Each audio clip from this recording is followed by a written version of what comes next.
Hello everyone and welcome to Truckee Talks. I'm Ted Owens sitting in for Maya Schneider this evening. Tonight's show ought to be very informative. We're going to be speaking with the Chief of Police of the Town of Truckee, Dan Boone. Chief, welcome to the show. Good evening, Good to have you here. Thank you. I thought first off we'd discuss a little bit of your background before we get into how the police department was formed. Tell us about your police career. Police career started basically in 1969 when I was in Vietnam, serving in the U.S. Navy. I was an engineering aide, a draftsman and a surveyor, and when I reported for duty in Da Nang, all of those slots were taken. And you became a military policeman? Well, sort of. I got assigned duty at a security company and stuck in a machine gun tower, basically across from the place called the White Elephant, which was naval headquarters. And my previous tour of duty was up north in a place about 6 kilometers from the DMZ. And I put two and two together thinking this is not a real good place to be if they want to do something to the headquarters. So I was in the library one day at the camp, and one of the short timers was getting ready to ship out, and he was attached to the intelligence division. And the admiral for the naval support activity had set that up to assist the O&I and the NEAS agents that were there.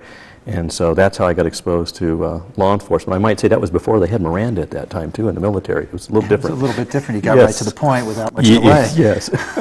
Now tell me, so that's where you got the first taste of it, and then Yes. you decided that that would be a good career path. Had you already met your wife, or how'd you meet your wife? No, after the war? No, I met my wife when I got discharged from the Navy in 1970. My old boss, who was a restaurant in Roseville, sent me to Santa Rosa, where they had a chain, to be a manager trainee. And I met my wife there, and first date, I asked her to marry me, and that was, I think, in, if I recall, March of 1970, and we were married then in November of 1970. Wow. First date? First date. I've never tried that. I believe in the 1,000 date rule, actually. Well, that could be a good rule, but this one worked well for me. We've been married since then, so. And kids? Yes, we have 3 children. Our oldest is 28, lives in Seattle, just got married on September the 15th. Oh, congratulations. Thank you. And our middle one is in Sacramento, going to Sac State. And our third one, Shannon, who is 24, is going to Sac State also. All law-abiding citizens, I would imagine. Well, they did have a little bit of me in the background, so they weren't perfect. Okay. Now, you grew up in the foothills? Yeah, my formative years were in the foothills. My dad was a construction worker, and he worked on a lot of the hydroelectric power projects that were going on, everything from the Oroville Dam to Hellhole Reservoir, French Meadows, Ice House, Union Valley, so all on the other slopes of the Sierras, not on the eastern slopes. And so that's how I got it, where I really love the Sierras. It's great. So it's actually close enough to home for you to be in Truckee then. Just about. Yeah. Now tell me a little bit about when you decided to go into law enforcement. Well, I decided to go into law enforcement after my exposure in Vietnam, and I was, in my life, I went to a class, I remember when I was going to a supervisor's course in Oakland for Oakland PD back when I was working for Petaluma, and this guy had about 7 or 8 different things on the board that he was writing down, and he had like firstborn child, firstborn male, military service, all these kind of things. And I'm looking at these things, and geez, I says, everything he's got up there was me, and I'm going like, geez, he's going to be talking about me or something. And what he was doing, there were certain patterns that had happened over a person's life that if you met those things, you were likely to go into law enforcement. And so just the way, the exposure I had to law enforcement growing up was a positive thing for me. Probably recruitment profiling. Yes, could be.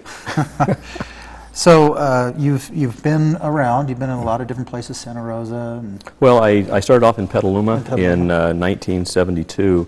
I started there as a reserve officer, and then was fortunate enough to where they had an open position there. Back then, it's hard to believe, but we had I tested with like over 375 people for one position. To get into law enforcement. Back then there was a big surge to get into law enforcement. Shows like Adam 12 and those kind of things were glamorizing, what the kind of things. And so I started in Petaluma, and it was fortunate for me because that's where my wife was from. And it was good because I was working a lot of shift work and weekends and holidays, and so she had family members there to kind of give her some support during those times.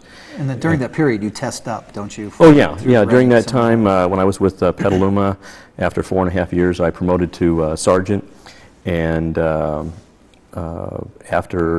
about 2.5 years as a sergeant there, I decided I wanted to relocate back to the foothills and tested for Auburn PD in 1979 and got the position and started over at the bottom again, and then at Auburn PD progressed through the ranks from officer to detective to sergeant to lieutenant to captain, and then in 1995 went to Pismo Beach as the police chief there, and then Truckee was tested in 2001. Well, actually in 2000 we started the process, and I was just really excited about that, and it's been great. So tell me, as so far, we've been up and running in Truckee for a little over 2 months, I believe. September 1. September 1. Yeah, so September, October, just almost 3 months now.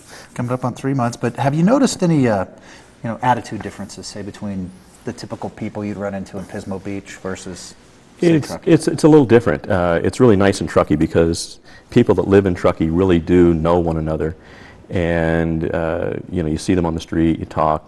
They're a very close-knit group of people, almost like a family. In Pismo, it was not that tight. People that lived in town were not that sociable with one another as they are here in town. Was it a larger tourist type of economy, a lot more transient tourism? We had a lot of tourism in Pismo. The season there ran from about April through December, but it was pretty steady and constant during those times. We had a lot of people from Europe that would come through. The population there was about 8,000 people, but with tourism we could have anywhere from an additional 20 up to 50,000 people in town on a single day. Wow, that's a lot to contend with. Yes. So, one thing I have to ask you, because I've been asked the question a couple of times as a town council member. It's very noticeable the number of patrol cars we now have compared to when the county sheriff's department was running the roost. Positives and negatives of that. Tell me about your philosophy with that. I personally think it's a good thing. So. Well, I think it's a good thing too. Well, primarily the county, the town contracted with the county to have 23 sworn positions, and during that time the county was really not able to have that always fully staffed. They were always short a few positions. It was somewhat difficult for them to keep people up in the Truckee area because of the conditions and housing costs, things like that. And we've been fortunate. We're at staffing right now. Our staffing levels right now are at 23. And the other difference was the county had a 410 operating plan, which means the officers, the deputies worked 4 days a week, 10 hours a day. Rolling 10s, yeah. And we decided to go with 312s, which is we work 3 days a week, 12 hours a day. Then the following week we work 312s plus an 8-hour shift to make up the same amount of hours. What that allows us to do is to put really more people on the street at one given time. It takes fewer people to do the same job. And so we've been really lucky in that. More efficient. So typically on a day shift call, for example, if it's a serious nature, for example, the bank robbery we had a few months ago, that there were probably at that scene at least 4 marked units, and there were at least, I think, 3 unmarked units that were there with just in a matter of just a few minutes. Now, you also had a very quick response time with the Shell station robbery. Yes, we did. Those guys were apprehended because, now that's a result of having patrol cars. Well, we have divided the town into beats, and the county had them divided into beats also. And the purpose of a beat is to keep an officer in a particular locale or geographic location so that the response times are not too great within that geographic boundaries. And we divide the town basically up into 3 beats, and it's working out pretty well. My understanding is you've gotten a lot of positive response relative to the response Yes, time. we have. Isn't that correct? Yeah. Yes. Tell me about some of those. Are they the bank and the Shell station? Well, for example, the Shell station, when we had the second occurrence down there, when we had the officer-involved shooting, the clerk there was very shaken up, but she was very, very pleased with how quickly the officers got there. We've been able to keep our response times to a real acceptable level right now. Of course, those times may go up a little bit because of the winter road conditions. Absolutely. But by and large, with having that kind of staffing out there, we can do that. Now, another thing that I've heard also is responses from people such as, I've never seen a patrol car in my neighborhood in the entire time I've lived in Truckee. I've heard that quite a bit. So you really are getting out into the neighborhoods as well periodically. Is that? Well, when we divided the town up into the different beats, we emphasized with the officers, remaining in those areas and really, getting the appearance and getting out there and meeting people. We've had a lot of good comments back from people that, one of the major concerns when we started the department was traffic and traffic enforcement. And people are really pleased, on one hand, to see that enforcement. Some people are not so pleased to see the enforcement. Those will be called recipients. Those that we stop. Issued by the officer. Yes, those that we stop, yes.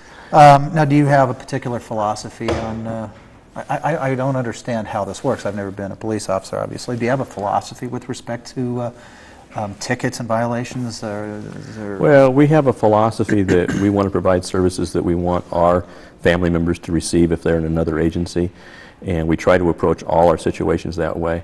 There's a certain amount of discretion, obviously, that the officers have when it comes to enforcing the laws, and we try to be fair and reasonable on those things. But if we have problems in particular areas, then of course we're a little bit more strict in our enforcement, and we have a little bit less discretion. For example, when it comes to minors and consumption of alcohol, we're a little bit strict on that because we don't want the minors to get injured or killed, and so we take a little different approach to that. Now, we had a little incident over the weekend, just not on that note, but with respect to traffic.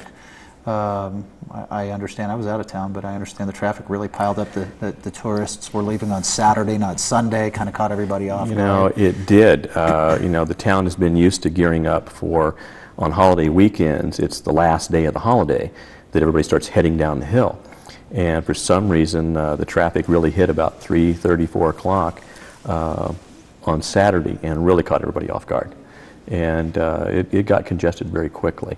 And what happens, is with the chain control and then if there's an accident on the highway and CHP shuts down Interstate 80, then it really backlogs. That didn't happen to that degree. It's been worse. Oh, it's been, yeah, I know it's been worse in the past. I recall one year, I live out in Prosser. If I was out there having a heart attack, that would have been it, because they were parked 5 wide for all the entrances to I-80. It's a parking lot. I guess you get there faster if you go 3 or 4 wide. Yeah. But so this is, it's also a little bit of a learning experience, I would imagine. You're a 3-month-old agency. And this was a good dry run for the officers to see what it was really like as far as trying to get from one end of the town to the other. And that really kind of reinforces the beat system, because that way if we have somebody that's assigned to a beat, let's say down at Donner Lake, if someone calls, they're usually in that area and they can respond regardless of how bad the traffic is along Donner Pass Road. Well, we're going to take a break here in just a second, and then we're going to come back and talk about the new offices in the department and things of that nature, and let the people know how they can access the police department and talk to you if they have an issue or two. So I'm Ted Owens, this is Truckee Talks, and we'll be back in just a moment. Good.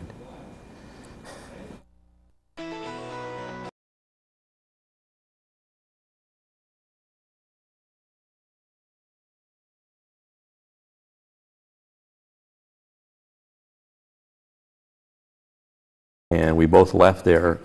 He left early '79, and I left in later '79, or latter '79. And he went back to Yuba City, where he had gone to high school and where his family had been for many years. And I came back to the foothills. So, and Rebecca, where did Rebecca, it's odd, but she was she worked in a little town in Sonoma County years ago. When Scott and I were both in Petaluma, we didn't know her at the time, and she was the secretary for the city manager in a little town called Cotati. And Cotati near Clear Lake, isn't it? No. Cotati's in Sonoma County. I'm thinking of Canocti. You're thinking of Canocti, yeah. Cotati is kind of a step back in time to the 60s. I don't think they ever really left it, and it's a neat little town. And no Miranda there, right? Well, there was a very small police department there back in those days, but it was adjacent to Sonoma State University, good old Granola U, and so. But she came from there, and then she'd had some time in Michigan, and she had recently moved to Truckee about a year prior and just fell in love with the town. And she had some times when she needed some help from her neighbors and stuff, and she was just so amazed at how people chipped in and helped one another here that she stayed, and she just loves it. Now, some of the officers, I think you have 1 or 2 that grew up here, isn't it? Oh, yes. We have 2 that went to Truckee High. I'm going to go give the names here now. Officer Womack went to Truckee High, and Officer Jason Litchie also went to Truckee High. So we have two homegrown young men that are doing a very good job for the department. They're very serious about it. I've had discussions with one or the other a couple of times, and very serious. They're very proud of the fact they were able to come back here and go to work as a police officer. Now, one of the officers, I was present at the badge ceremony out in the park this last September. One of the officers had his badge put on him by a NYPD gentleman that was some 30 years. Yes. What was the relationship there? They're just very, very, very good friends. In fact, within about, I think it was 2 weeks after the swearing-in ceremony, the retired officer from New York passed away. And he lived over in the Yuba City area, and we sent over a color guard contingency with Officer Rick Christensen, who was the officer that he pinned his badge on for. It meant a lot to both of them. They've known each other for years and just really good friends. And it was a real moving experience to see that day. Yes, it was. He was, I think, 36 years with NYPD. Yes, that's a long time. Now, you're working on basically you're also charged with building your police department offices and what have you over at the town hall. I think we have some tape on that, if we can get the guys to roll the clip, and if you could maybe just kind of walk us through what we're looking at and tell us, basically what's what we're looking at there is here. one of the new police vehicles. It's a Ford Expedition. Beautiful cars. This is the front entrance to the town hall, and people, when they come to the department, will come in that front way. The next shot there is a temporary office that I'm in that actually is the council's office upstairs behind the council chambers. It's a really nice office, and that's Commander Scott Berry, and his office is right adjacent to mine. And this is that's the layout. That's the layout of the remodel that's taking place. This is on the first floor, right? That's on the first floor. In effect, it's on the lower area to the left there of the screen that you're looking at. And this is some of the remodel work. We've come a long way since then. Now the floor has totally been replaced. All the walls are in place. We're in the first phase of the primer and the painting, and the contractor really expects to see this project all done by mid-January, that we should be moving in. Remember who you're talking to, so I'll be watching that. I told him if I get in by Super Bowl weekend, I'll be really happy. So, well, that's good, because most people want to be in by Christmas. Yeah, these areas here. This is the administration area that's there, and again, it's way far beyond. This is the modular units that we've got. Now you're in these we're in right temporary. now. The officers are working out of these 3 modular units right now. That's Detective Don Garrett. He was one of the deputies from Nevada County that tested and came over with us. And at some of the workstations, you can see it's a little bit cramped. In there. And that's Officer Claudio Gaspari, who also came over from Nevada County for us. And that's a little picture of our bank robbery suspect that we had. Truckee's first bank robbery that anybody can remember happened shortly after we took over. I know, you really have brought a lot of That suspect is in custody, though. I have to emphasize that. I was going to ask you about that. And that's our community service officer, Ken Yamamoto. He's taking care of our property right now. And that's another shot of these wonderful expeditions that people are seeing so much of now. And I think partly, too, because of the different coloring and the design work, people are noticing them more. They do stand out. Yeah, and that's our parking structure. It'll be a carport. That'll be an open carport. An open carport, just to keep the snow off the unit, so that when the officers are in the building, that they don't have to go out and brush snow off if they have to respond to an emergency. So now, several of the officers have lived in a snow environment before. Several have. Several haven't. Have not. How are the ones that have not doing so far? The ones that have not, there's one of our officers came up from Palm Springs, and during the first day of our training that we went through in August, one of the officers that lives up in Tahoe Donner brought in pictures of an overnight snow and kind of laid them in front of the officer, and basically the response was, "Are you trying to scare me?" kind of a thing. But no, they're really, but it's gradual so far getting into it. The cold weather, they're really not used to things below 32 degrees, and it is an experience. But they all feel very challenged by meeting this challenge and getting through it and not giving up. So I'm very confident we're going to retain a great percentage of those people that have come up. Well, everyone I've spoken with has been very enthusiastic about being a police officer in Truckee. We're very positive group of folks, so very pleased with that. Now tell me what future, tell me a little bit about, I got a different question. It's not on the list. philosophy with respect to the officers? I've seen them walking downtown, popping their Yes. heads in the stores Yes. and what have you. Yes, we want them to. I think that's excellent Yeah. because it separates them, or separates the car, the patrol car usually separates the people. Driving from around in the a car, officers and, you don't get to know people. It's sort of like cruising back in the 60s.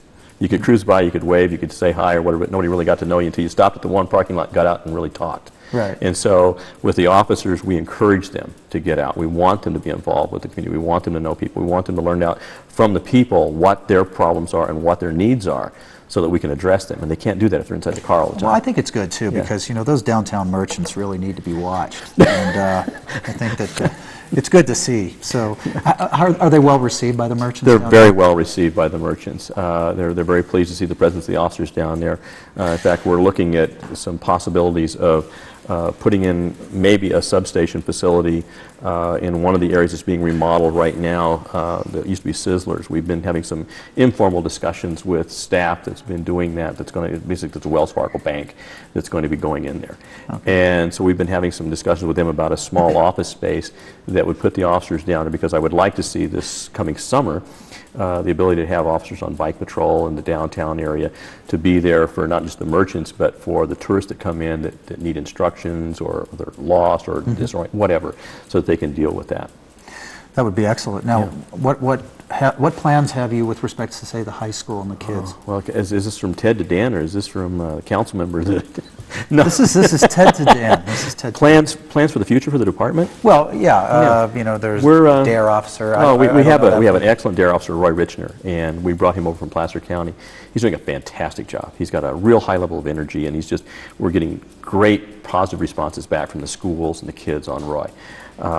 Things that we're looking forward to, we're discussing the possibility of assuming the boat patrol for Donner Lake. The county right now is only able to give us maybe a couple of weeks or a couple of days a week coverage, and we'd like to see that increase to at least 5 because at the activity level it's there. There's been some discussions. That's got to happen. Yeah. The last year is pretty wild on Donner Lake. The discussions of the bike trail master plan is going through now. We're looking at that and thinking of ways that we'll be able to provide services to people using that facility, because there will be problems that arise that go along with that when you have people using it. So we're looking at the possibility of either mounted or some sort of patrol that will allow us to get back in to meet the needs of the people back in those areas. Well, I think that's great. I also think that one of the most important elements of the new police department is the fact that you, your commander, your sergeants, your officers, all live in the community, and that we try to. That I think is there's a high percentage right now that are living in town and living in the community. There are some that are still residing on the other side of the summit, and they're willing to deal with that. So as long as they get to work on time, that's what I'm concerned about. That's all you care about? Yeah, I would imagine you'd probably take on a slightly different demeanor than you're taking on right now when people are late. That shift changes at 6:30 in the morning, right? 6. 6? 6 in the morning. So that's early. Well, Chief, I'd like to thank you very much for spending time here. Real quickly, because we only have a few seconds left, police department phone number. Oh, the new number is basically 550-2320, and that goes into the communications center at the old substation here. And when people call that number, the dispatcher basically answers Truckee Police Department. The main line at the administrative offices for the town hall is 550-2328. Okay, Yeah. Excellent. Great. We'll have you back next year, and we'll see how things are going. And congratulations, and welcome to the community. Thank you, Good Ted. job. Thank Thanks you, very Ted. much Thank for you. this evening. Yeah. Folks at home, thanks for watching. Ted Owens, Truckee Talks, running out of time. Take care.